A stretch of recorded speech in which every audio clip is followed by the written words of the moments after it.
Sabi po, mga kapatid,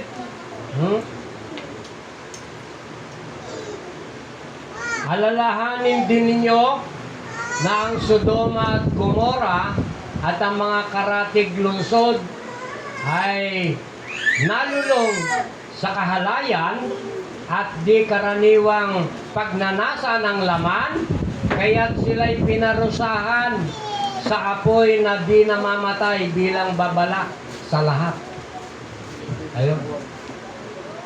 Kaya mapalad tayo bilang mga Kristiyano na kay Kristo tayo. Ha?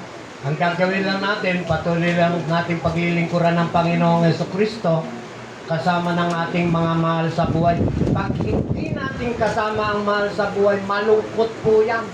Malungkot po yan. Mahihiwalay eh. Mahihiwalay. Kaya pag sumikapan natin, etong ginagawa natin na ito na paglilingkod, hindi biruan to. Hindi biruan.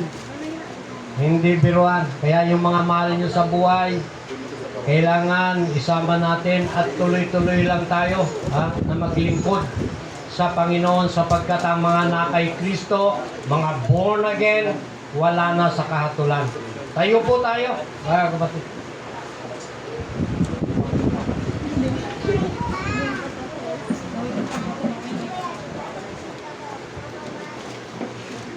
Yung gusto pong ipanalangin po dito, lumapit po.